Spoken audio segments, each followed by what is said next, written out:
네, 여러분 안녕하십니까. 파워인터뷰의 김탄입니다. 새누리당의 김동완 의원이 뉴욕을 방문했습니다. 그래서 오늘 이 자리에 모셨습니다. 안녕하세요. 안녕하세요. 아유, 바쁘신데 이렇게 또 뉴욕까지 오셨네요. 초청해 주셔서 감사합니다. 네, 뉴욕은 처음 오셨나요? 아니요, 한 두 차례 네. 전에 방문한 적이 있습니다. 네. 우리 김 의원께서는 미국에서도 공부하셨잖아요. 인디아나 대학에서 했습니다. 네. 그러니까 미국에는 낯설지 않겠네요. 예. 이번에 당진과 버겐 카운티와 자매 결혼을 맺어서 겸사해서 이번에 카운티장 만나고 또 방문하셨죠? 그렇습니다. 카운티장께서 한국에 오셨을 때 저희 국회의원 사무실에 방문해 주시고 식사도 하신 적이 있으신데 한번 뵙기 위해서 왔습니다. 당진하고 버겐 카운티하고 한 14, 15년 전에 이제 자매 결혼을 맺었었는데 여러 가지 좋은 교류가 이루어지고 또 버겐 카운티의 도노반 의원 카운티장이 한국을 방문을 했을 때 우리 또 김 의원께서 또 친히 맞이해 주셔가지고 이 도노반 카운티장이 동포 사회를 위해서 상당히 많은 봉사도 하고 관심을 많이 갖고 있는 것 같아요. 예, 오늘 제가 방문했는데도 보니까 대학생들 인턴을 한국 학생들을 많이 네. 써주셨고요. 더더구나 위안부 기념 모니먼트를 만들어 놓으시고 그래서 너무 감사했습니다. 당진과 자매 결혼을 맺어서 또 한국에서 우리 김 의원께서 아주 격진히 대접을 해서 갔다 오셔가지고 도노반 카운티장이 우리 동포사회에 관심 많이 갖고 있고 많은 지원을 하고 있는 것 같아요. 그래서 오히려 당진구 때문에 동포사회가 더 많은 덕을 보고 있는 것 같습니다. 그건 제가 당선되고 얼마 안 돼서 초선이니까 잘 몰라서 극진히 대접했는데 오늘 제가 방문해서는 너무 극진하게 대접받았습니다. 당진이 지역구시잖아요. 그렇습니다. 당진이라는 데는 어떤 지역입니까?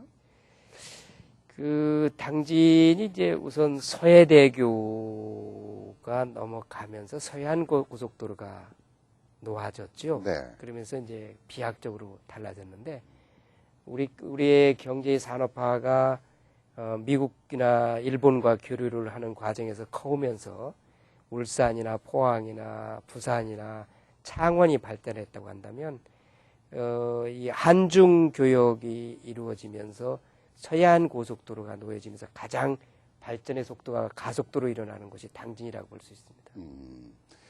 당진하면은 삽교호인가요? 예, 그렇습니다. 대표적으로 아주 우리가 관광지로도 유명하죠.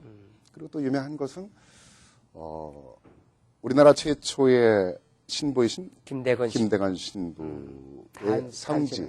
예, 탄신을 태어나신 곳이죠. 태어나신 곳이죠. 그래서 교황 바오로 2세가 지난 84년도인가요? 그때 방문까지 하셨던 기억이 나요.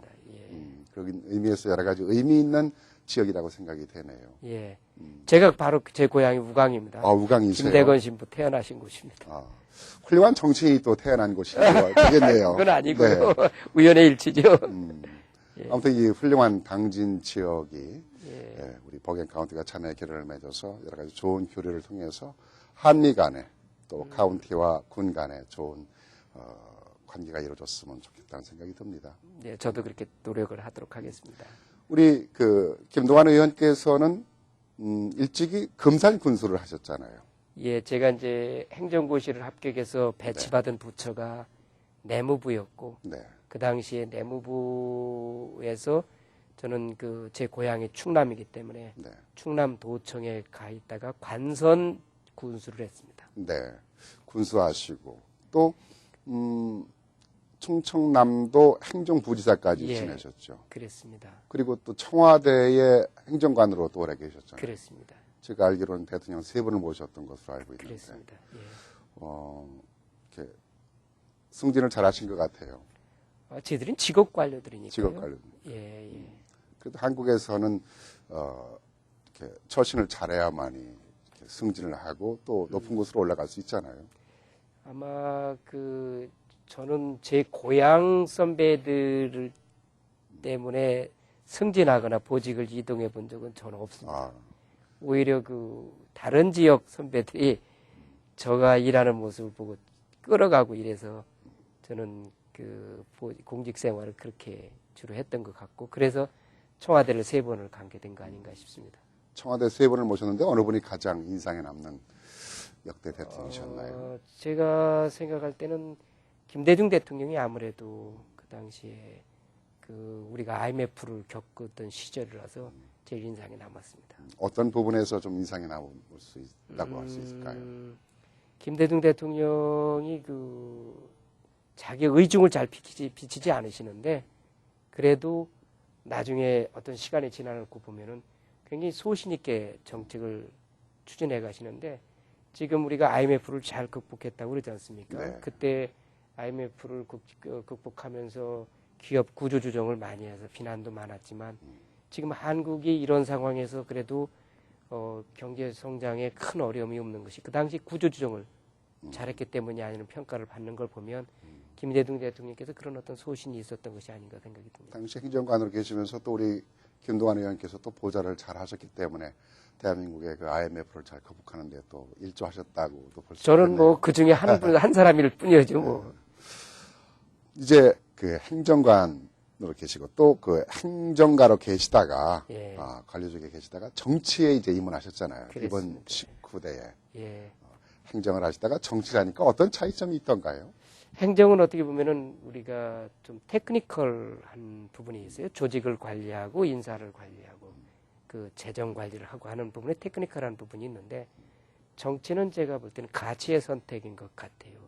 우리가 추구해 나가야 될 가치가 과연 무엇인가 하는 문제이기 때문에 법과 제도와 인사 문제는 조금 어긋나더라도 국민에게 어떤 행복을 줄 수 있다든가 국가의 경제가 발전할 수 있다든가 나라의 안보를 강하게 할 수 있다고 한다면 그것을 추구해야 되는 것이 정치가의 입장이기 때문에 제가 행정을 떠난 지가 얼마 되지 않았음에도 불구하고 벌써 행정공무원들이 답답하구나 하는 생각을 느낄 때가 있습니다. 네. 정치인 하면은 뭐 카리스마스 있어야 되고 좀 이렇게 직구도 잘 날리고 뭐 이런 그 사람이어야만 정치를 할 수 있다 그러는데 우리 김동완 의원께서는 아주 그 뭐랄까 우리가 일반적으로 표현하면은 순하고 착하고 아주 온순한 선비처럼 이렇게 생기셨거든요. 그런 분이 정치를 한다는 것은 요즘 정치계에서 막말도 잘하고 욕도 잘하고 막 해야만이 한다고 하는데 그건 거리가 좀 멀은 것 같은데 어떻게 생각하세요? 우리가 그 한참 막 이렇게 개발의 단계에서는 그 우리 용어의 우격다짐이라고 할까요? 네. 이렇게 그런 것이 많아야 될 시기는 제가 볼 땐 그런 카리스마가 있는 지도자들이 필요하겠지만 우리 사회도 이제 상당히 사회가 업그레이드가 됐기 때문에 누가 뭐라고 한다고 하더라도 말이 타당성이 없으면 따를 사람이 없거든요. 네. 저는 이제 우리 사회도 그렇게 사회가 많이 발전했기 때문에 이제 토론하고 또 양보하고 타협하는 그런 정치 문화로 가는 거 아닌가. 저희들은 바로 전후 베이비붐 세대 아닙니까? 네. 저희들은 전쟁을 겪지 않은 네. 그런 세대들이기 때문에 그런 새로운 정치 문화가 되지 않을까 그런 생각입니다. 지금 현재 국회에도 반 이상이 전쟁 이후에 태어난 세대이기 때문에 19대 국회는 좀 달라져 가지 않을까 생각이 듭니다. 근데 요즘에 이렇게 맨날 싸우고 있어요. 그 부분은 우리 국가의 그 이념의 문제인데 그 이념의 문제가 한국의 이념이 제가 이제 사회통합위원회 지원단장을 할 때 학자들의 이야기를 들으면 한국의 이념 문제는 단순히 이념의 문제만이 아니라 감정이 그 내재되어 있답니다. 그 이야기는 뭐냐면 바로 전쟁 때 우리 어머니 아버지가 돌아가신 그 개념이 아직 1세대에서 2세대까지 넘어가지 않았기 때문에 그런 것이 되어 있어서 여야가 서로가 불신하고 미워하는 것이 아닌가 이런 얘기들을 하는데 저희 세대는 그런 거 겪은 세대가 아니거든요. 네. 이제 저희들은 그러한 문제들을 이제 합리적으로 생각하고 무엇이 국익을 도모할 것인가라는 쪽으로 많이 의견이 모아나가지 않을까 생각이 듭니다. 이제 19대 초선에 입문하셨잖아요. 예. 그래서 우리 김 의원님 말씀하신 대로 정말 그런 정치가 이루어졌으면 좋겠다는 생각이 들어요. 예. 일부 국회의원들은 막말도 하고 너무 지나친 직구를 날려서 국민들을 혼돈스럽게 만들어 버리는데 아까 말씀하신 대로 정말 가치가 무엇인가를 알려줄 수 있고 국민을 위한 행복을 위한 정치가 무엇인가를 좀 알려주는 그런 정치를 좀 기대합니다. 제가 이번에 독일에 다녀왔어요. 네. 제가 제일 궁금했던 것 중에 하나가 독일의 공동세라고 하는 제도가 제일 네. 궁금했어요. 근데 그거는 우리가 이제 세금을 걷고 나면 세금이 많이 거치는 주도 있고 그 세금이 많지 않은 주도 있을 터인데 그 세금이 많이 거친 주에서 세금이 많이 거치지 않는 주한테 서로 나누어 준다는 거예요. 근데 그거를 넌 연방정부가 하는 줄 알았더니 그게 아니라 주정부 대표들끼리 모여서 디스커션 해가지고 그걸 나눈다는 거죠. 저는 그게 도저히 안 될 것 같은데 한국 같으면 말이 안 돼가지고 튀쳐나갈 거 아니에요. 네. 근데 독일의 사람들은 그걸 안 하고 끝까지 그걸 타협을 이끌어서 정부로 한 50년, 60년을 운영해 왔다는 게 제일 궁금했어요. 근데 거기서 제가 독일에 가서 그 사람들한테 그 질문하면서 결론적으로 제가 얻은 이야기는 커먼 센스, 컨센서스에 대한 것이 있는 거예요. 우리가 여야의 의견을 달리한다 할지라도 도저히 우리가 깨서는 안 될 그 어떤 무엇이 있다는 걸 여야 정치인들이 가지고 있더만요. 우리도 이제 그렇게 가야지 않는가. 그럼 국민들이 정치와 정부를 신뢰하고 있다는 얘기 아닌가요, 또? 그것도 있지만은 독일 사회 속에 그 어려운 시기가 많았잖아요. 비스마르크부터 그렇죠. 시작해서 1차 대전, 2차 대전을 네. 겪어오면서 적어도 아무리 우리가 서로가 의견을 달리했다 할지라도 이것만은 깨지 말아야 되는 국민적 어떤 컨센서스가 우리 미국도 지금 우리가 프로테스탄트라고 하는 최후의 방백이 있었지 않습니까? 그렇죠. 그거는 깨지 말자. 네. 이렇게 돼 있듯 우리 한국 정치도 그 어떤 무엇이 있어야 되지 않는가. 그런 생각이 듭니다. 김 의원님이 좀 그 정치계 입문하셨으니까 그런 부분을 주도하고 이끌어 가실 수 있는 좀 신망받는 정치를 좀 만들어 주십시오. 노력하겠습니다. 네. 자, 이제 미국에 오셨으니까 재국민 선거가 지난 4.12 총선부터 시작이 됐잖아요. 그랬습니다. 우리 국민들이, 이제 동포들도 관심을 많이 갖고 한국 정치에 많은 관심을 갖고 있어요. 예. 이런 부분들에 대한 제도적인 문제점, 보완해야 될 문제점도 많이 있고 예. 개선할 점도 있는데 예. 이런 부분으로 인해서 이제 동포사회와 고국과가 이제 그 갭이 있었는데 이제 갭이 없이 이제 하나로 가는 글로벌화 시대가 되고 있잖아요. 또 재동포들도 이제 그야말로 대한민국의 가치고 또 브랜드 가치를 높이는 데 큰 역할을 하고 있지 않습니까? 그러기 위해서는 여러 가지 제도 개선도 좀 많이 더 필요할 것이고 예. 지원도 좀 많이 해야 될 거라고 생각이 돼요. 예. 어떤 좀 지원 같은 것이 이루어져야 된다고 좀 생각해 보신 적 있어요? 아마 지금 재국민 투표에서 불편한 점이 많으실 것 같아요. 네. 공간에 가서 투표를 해야 되는 이런 문제들이 있지만, 그러나 제가 조사한 바에 의하면은 그것은 그 선거의 공정한 관리, 네. 그런 측면 제약성 때문에 나타나는 현상이고요. 앞으로 운영하는 과정에서 그런 문제는 많이 전 개선이 돼가지 않을까 생각을 하는데요. 저는 이 재국민 투표가 우리 국가의 장래를 열어나가는 굉장히 중요한 열쇠라고 네. 생각을 합니다. 전에 제가 충남도에 근무를 할 때 그 국토연구원장을 모시고 특강을 들었는데 그분이 오셔가지고 국토의 개념을 두 가지로 얘기하시더라고요. 연성국토, 경성국토.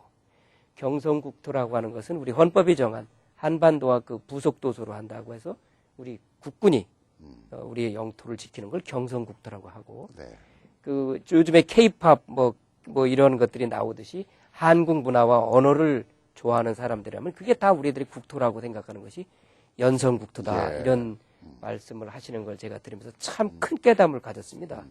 우리가 정말 반도의 국가가 아니라 그렇죠. 세계를 이끌고 가는 그런 글로벌 국가가 되기 위해서는 바로 연성국토의 개념을 가지고 우리 후손들을 키워야 되고 그런 측면에서 이 대재외 국민투표가 그런 동포들에게도 그런 마음을 가질 수 있는 결정적 계기가 되지 않을까.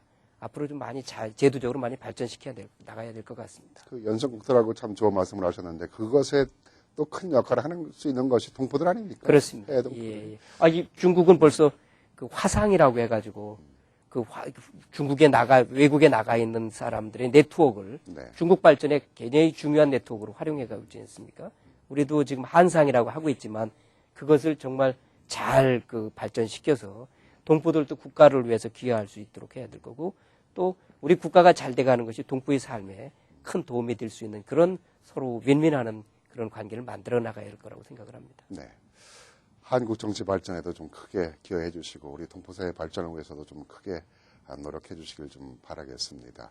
또 뉴욕을 방문하셨는데 동포분들한테도 하실 말씀 좀 있으실 것 같아요. 예. 제가 그 미국에 올 때마다 느끼는 것은 동포 사회가 너무도 많이 변해 나가고 있구나 하는 생각을 전 갖게 되는데 그걸 위해서 동포 여러분들이 쏟은 열정과 땀에 대해서 존경을 표합니다. 앞으로 저희도 국내에서 동포 여러분들이 실망하지 않는 나라가 될 수 있도록 최대한 노력하겠습니다. 건강하시고 행복하십시오. 네. 오늘 바쁘신데 이렇게 또 저희 스튜디오까지 오셔서 대단히 고맙습니다. 감사합니다. 건강하시고 예. 고국에 들어가서 멋진 정치 기대합니다. 그러니까 열심히 하겠습니다. 네. 오늘 고맙습니다. 말씀. 감사합니다. 네. 네. 새누리당의 김동완 의원과 함께 얘기 나눴습니다. 이 시간 순서를 마치겠습니다. 안녕히 계십시오.